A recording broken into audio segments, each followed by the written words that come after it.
Teman-teman, kita semua tahu bahwa Pak Hasto telah memenuhi panggilan KPK ya, nggak mangkir lagi. Sampai dianterin sama bus gede teman-teman. Pak Hasto kurang lebih diperiksa selama 3,5 jam oleh KPK dan hasilnya Pak Hasto bisa pulang lagi teman-teman. Kirain mau ditahan ya.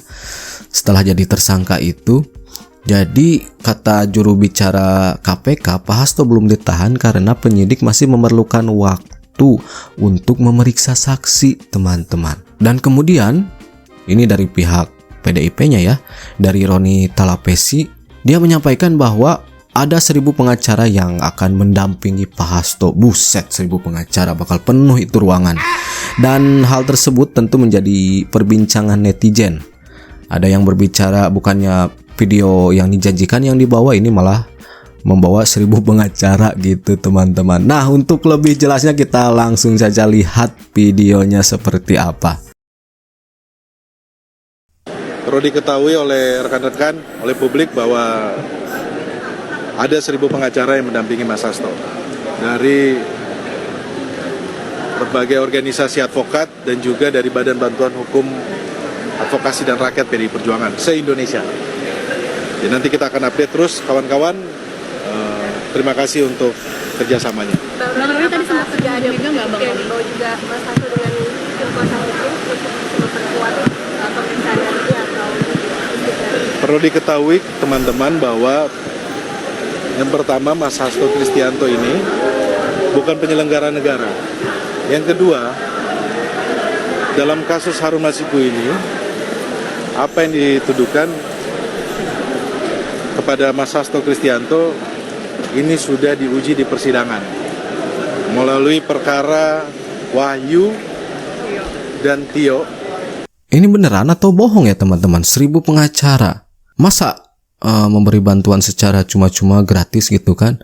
Kan itu pengacara bekerja gitu. Otomatis bayarnya juga ya gede nominalnya, 1.000 pengacara. Kalau dibayar semua sama Pak Hasto, wah berarti Pak Hasto uangnya sangat banyak sekali. Atau memang cuma gertakan saja? Hah? Pak Hasto dibela 1.000 pengacara? Wow, luar biasa. Hari ini Pak Hasto secara gentle ya mendatangi KPK untuk melanjutkan pemeriksaannya sebagai tersangka. Dan lebih hebatnya lagi adalah Pak Hasto didampingi dan dibela 1.000 pengacara. Tanggung. Kenapa nggak 1 juta atau 1 miliar pengacara? 1 miliar. Tapi aku jadi teringat satu kawan-kawan ya, 1.000 pengacara itu seperti dulu Pak Anies ya, di MK juga katanya tim kampanye menyiapkan 1.000 pengacara. Tapi hasilnya kalah juga. Sekali lagi aku bilang ya, 1.000 pengacara, 1 juta pengacara, 1 miliar pengacara percuma kalau buktinya, saksinya tidak kuat. Ya, yang dibutuhkan itu adalah buktinya yang kontra terhadap bukti KPK. Contohnya katanya ada rendam HP dan segala macam, itu bisa dibantah di persidangan, ya kan, yang meyakinkan hakim, itu baru keren. Kalau banyak-banyakan pengacara ngapain? Nanti juga yang hadir di persidangan paling kursinya juga disiapkan 10 paling banyak atau 15 lah. Yang lain juga di luar pakai layar monitor. Tapi kalau dipikir-pikir lagi, kenapa sampai disiapkan 1.000 pengacara ya? Kenapa nggak cukup 10 aja gitu ya? Kok kayak takut banget gitu ya? Dan juga itu bayarnya pengacara-pengacara itu gimana ya? 1.000 pengacara. Bayar pengacara. Coba kita kasih perumpamaan ya, 5 juta aja satu orang dikali 1.000. Ah, udah. 5 miliar. 5 miliar. Banyak banget, kaya banget Pak Hasto. Untuk KPK harus berani, semangat dan jangan takut karena ada jutaan bahkan ratusan juta masyarakat Indonesia yang sangat amat mendukung KPK dalam mengungkap kejahatan kasus Harun Masiku dan Pak Hasto ini. Terakhir, ini yang harus paling kita ingat, jangan sampai pemerintah ataupun negara kalah melawan pejabat korup. Oke KPK, semangat! Apakah Hasto Kristianto akan ditahan KPK hari ini? Hari ini Senin 13 Januari 2025, Hasto tiba di gedung KPK. Hasto akan diperiksa sebagai tersangka. Yang pertama, saya mengapresiasi dulu nih, akhirnya Pak Hasto secara gentle gitu. Oh ini cerita waktu Pak Hasto datang. Setelah kemarin mangkir dari panggilan yang pertama. Kemarin ini diuploadnya. Gimana guys? Apakah Pak Hasto akan ditahan hari ini atau tidak? Kalau saya Pulang dulu ini sebenarnya Pak lebih Hasto. penasaran ke apakah Pak Hasto ini datang ke KPK sekalian membawa puluhan video yang katanya akan menggegerkan jagat raya ini, atau dokumen-dokumen yang kemarin dititipkan ke Rusia itu. Kan seru ya, seru banget nih kalau bongkar-bongkaran gitu. Mumpung Pak Hasto sekalian nih ke KPK ya. Kalau menurut kalian gimana guys? Pak Hasto akan ditahan hari ini atau tidak? Iya betul, bakal seru banget bongkar-bongkaran teman-teman. Kalau videonya ada itu juga, karena itu hal-hal yang ditunggu oleh netizen ya. Ruang sidang bisa nampung 1000 pengacara, harus pakai aula nih pas sidang biar muat. Ya memang nggak muat sih, nggak mungkin lah, karena ruang sidang nggak Seluas itu. Ya paling banter kalau sisi pengacara itu ya, kan ada 3 sisi itu ya, 4 ya.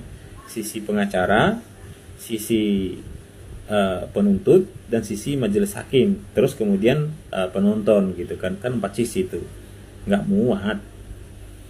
Kalau sisi pengacara sih paling banter ya 20 sampai 40 lah ya, paling banter itu ya. Bahkan tadi disebutkan 10 tadi. Cuman yang jadi pertanyaannya, 1000 pengacara ini ada nggak orangnya? Dan kalau memang ada, yang bayar siapa ini?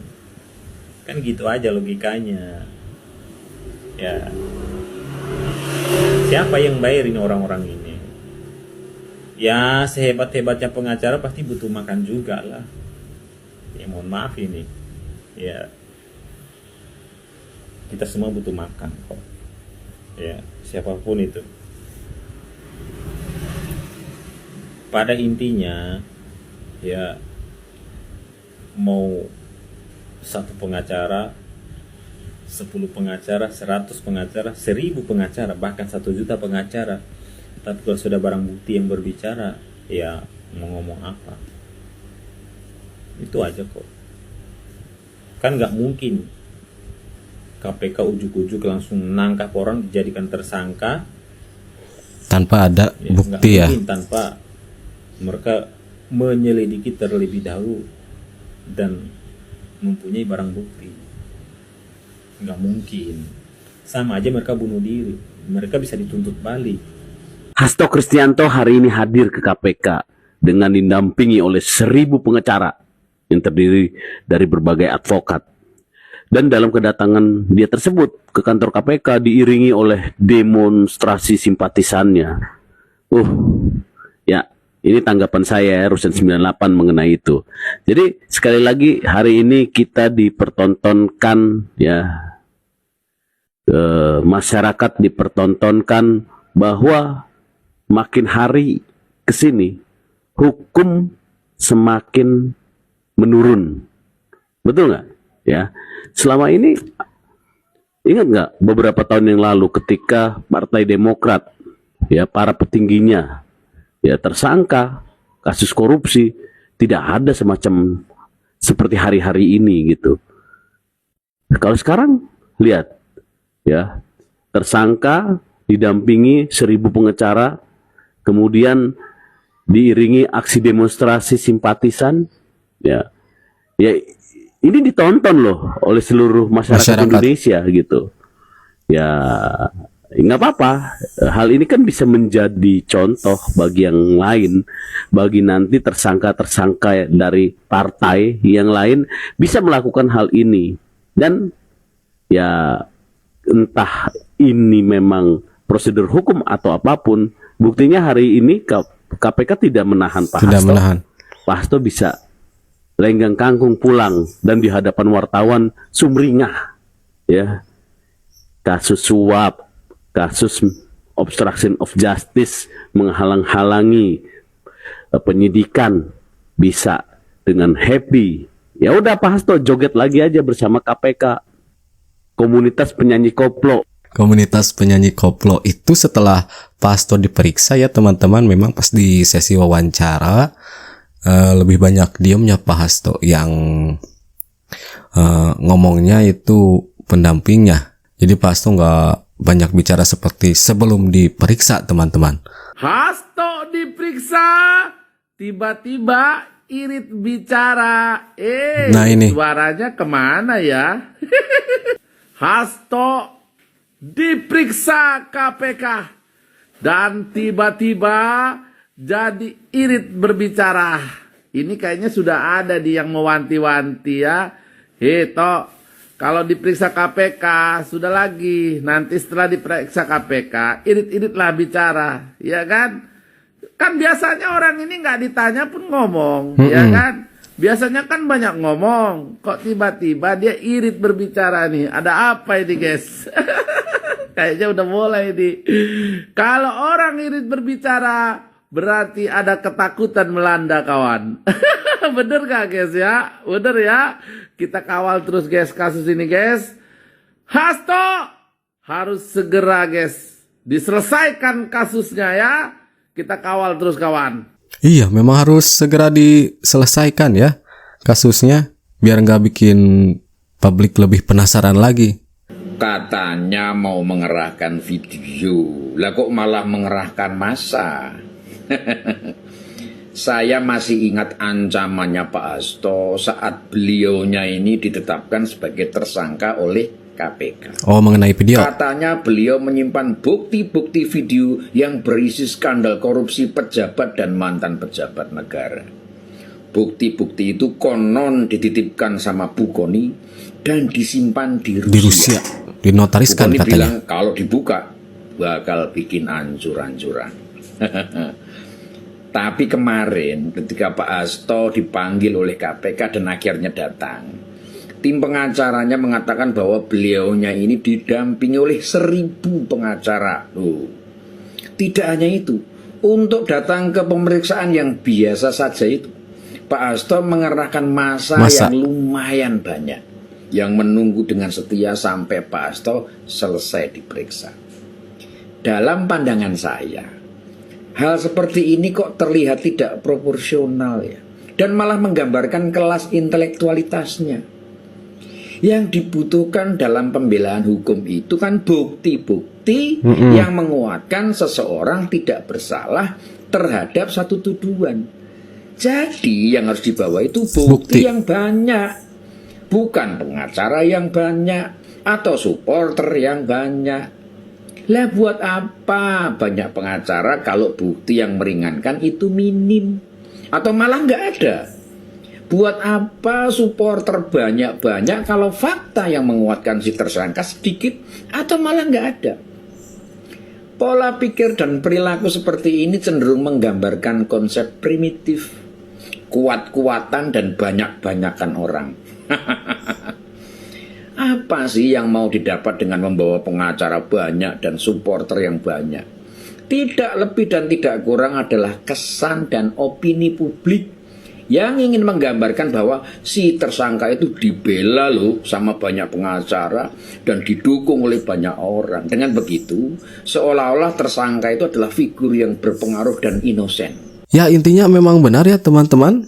Datang ke KPK ngasih keterangan sambil membawa bukti yang valid, bukti yang banyak bahwa Pak Hasto itu tidak bersalah gitu kan. Dan kalau memang tujuan Pak Hasto membawa massa atau pengacara yang banyak ya ketika mau diperiksa KPK dan tujuannya ingin mempertontonkan bahwa dia itu figur yang sangat penting gitu, kayaknya masyarakat juga bisa menilai ya teman-teman, bisa menilai bagaimana Pak Hasto, seperti apa Pak Hasto. Jadi bukan hal itu yang ingin ditonton oleh netizen, tapi itu dia bukti, apalagi bukti video yang katanya diberikan ke Bu Kony kemudian dinotariskan ke Rusia. Itu dia teman-teman. Dan betul ya, salah satu netizen berbicara bahwa KPK harus berani, harus tegas ya menangani kasus-kasus korupsi ya, kejahatan-kejahatan yang ada. Apalagi ini kan pasti dihubung-hubungkan dengan Harun Masiku nih, Pak Hasto ini.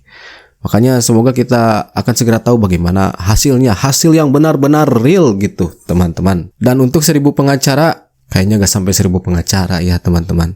Ya kita lihat saja nanti. Oke teman-teman, saya kira dicukupkan sekian video reaksinya. Nanti kita jumpa lagi di video-video selanjutnya. And that's it. Catch you later.